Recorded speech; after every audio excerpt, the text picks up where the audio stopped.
Suka pusing nggak sih kalau ketemu soal cerita matematika? Rasanya kayak lagi baca kode rahasia ya? Tenang, hari ini kita bakal pecahin kode itu bareng-bareng. Kita bakal lihat gimana caranya mengubah setiap soal cerita jadi teka-teki seru yang ternyata kuncinya itu jauh lebih simpel dari yang kita kira. Biasanya, kalau lihat paragraf panjang penuh angka, kita langsung cemas duluan kan? Tapi, coba deh pikirin gini. Otak kita itu secara alami jago banget loh ngikutin alur cerita. Nah, gimana kalau kita pakai kekuatan alami ini? Kita ubah soalnya jadi cerita, dan tiba-tiba aja langkah-langkah buat nyelesainnya jadi jauh lebih masuk akal. Oke, yuk kita mulai dari pemanasan dulu.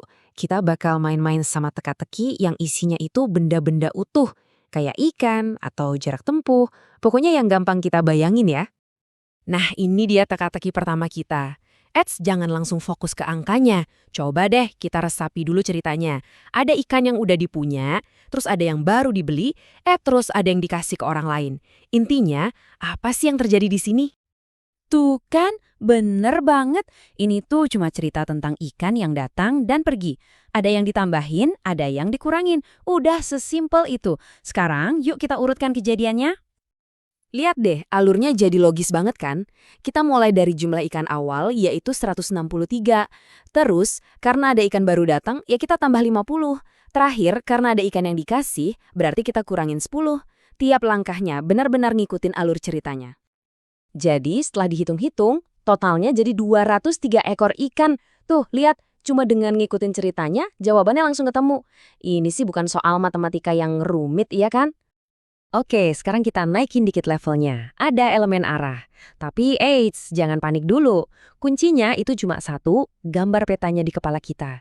Bayangin aja ada satu garis lurus dan kita berdiri pas di tengah-tengah. Biar gampang, kita bikin aturan main ya. Titik awalnya kita anggap aja angka 0. Kalau geraknya ke barat, itu negatif. Kalau ke timur, itu positif. Nah, berarti posisi terakhir Ani ada di minus 80. Sekarang, yuk kita lacak perjalanannya, Ima. Oke, ini dia rutenya. Posisi Ani udah kekunci tuh di minus 80. Sementara si Ima, dia jalan ke arah plus 120. Terus dia putar balik sejauh 35. Artinya 120 dikurang 35, posisi akhirnya ada di plus 85. Nah, pertanyaannya sekarang, berapa jarak total antara titik minus 80 dan plus 85? Total jaraknya 165 meter. Karena mereka bergerak ke arah yang berlawanan dari titik awal, kita tinggal jumlahin aja jarak masing-masing. 80 meter ke satu sisi dan 85 meter ke sisi yang lainnya. Dengan ngebayangin kayak gini, jawabannya jadi kelihatan jelas banget. Siap buat level selanjutnya? Kali ini kita bakal main-main sama pecahan. Tenang, jangan langsung takut dengar kata pecahan. Lupain dulu istilah-istilah yang rumit. Anggap aja pecahan itu kayak potongan kue atau kepingan puzzle. Nah, ini dia kuncinya. Pecahan itu cuma kepingan dari sesuatu yang utuh. Sesimpel itu, kayak satu potong pizza dari satu loyang gede. Kalau kita ngelihatnya kayak gini, teka-teki berikutnya bakal jadi jauh lebih lezat buat dikerjain. Oke, di sini tugas kita simple. Gabungin semua kepingan waktu belajarnya si Iva. Ini persis kayak kita lagi nyatuin beberapa potongan puzzle. Tapi masalahnya, tiap potongan ukurannya beda-beda. Angka kuncinya ada di nomor 2. Kita kan nggak bisa ngejumlahin potongan puzzle yang ukurannya beda-beda, benar nggak? Jadi kita harus motong ulang semua kepingan itu biar ukurannya jadi sama. Nah, dalam bahasa matematika ini namanya menyamakan penyebut. Begitu semua kepingannya jadi per 12, wah tinggal dijumlahin aja. Dan totalnya adalah 2 tahun dan 5/6 tahun. Tuh kan, begitu semua kepingannya punya ukuran yang sama, ngejumlahinnya jadi segampang ngitung apel. Oke, sekarang ceritanya tentang kue yang dimakan. Siapa yang nggak suka kue? Jadi awalnya ada kue utuh, terus ada potongan yang hilang. Tugas kita adalah mencari tahu berapa banyak sih sisa kue yang masih ada. Penting ini. Coba bayangin kue ini kayak lingkaran penuh. Pertama, Lilis makan sepotong ukurannya 1/10 bagian. Terus dia makan lagi, kali ini ukurannya 1/4 bagian. Nah, sisa kue yang masih ada itu berapa bagian ya?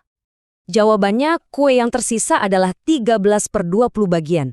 Wah, untungnya masih lumayan banyak. Caranya? Gampang.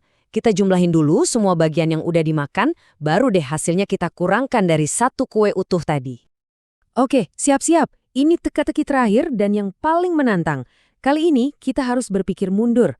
Kita dikasih tahu ukuran dari potongan sisanya, dan tugas kita adalah mencari tahu ukuran keseluruhannya. Seru kan? Yuk kita urai bareng-bareng. Pertama, kita jumlahin dulu bagian lahan yang udah kepakai. Totalnya 13/15. Itu artinya lahan yang sisa buat kebun adalah 2/15 bagian. Nah, ini dia petunjuk utamanya. Kita tahu kalau si 2/15 bagian itu nilainya 60 meter persegi. Dari sini, kita bisa cari tahu deh nilai keseluruhan lahannya. Dan ternyata, luas total lahannya adalah 450 meter persegi. Keren kan? Cuma dari petunjuk satu bagian kecil, kita berhasil ngungkap gambaran besarnya. Rasanya puas banget. Jadi, yang kita pelajari hari ini tuh bukan cuma cara jawab soal loh. Kamu baru aja membuka sebuah kekuatan super baru, kemampuan untuk melihat masalah apapun sebagai sebuah cerita yang bisa dipecahkan. Ingat ya, 3 senjata andalan ini. Pertama, cari ceritanya. Kedua, bayangin aksinya di kepala. Dan ketiga, pecah masalahnya jadi langkah-langkah kecil. Dengan 3 senjata ini, soal cerita model apapun pasti bisa kamu taklukkan. Nah, sekarang giliran kamu, mau itu lagi ngitung budget, ngerencanain liburan, atau bahkan cuma bagi-bagi pizza biar adil, ingat ya, setiap masalah itu hanyalah sebuah teka-teki cerita yang menunggu untuk dipecahkan. Selamat mencoba, terima kasih sudah menonton.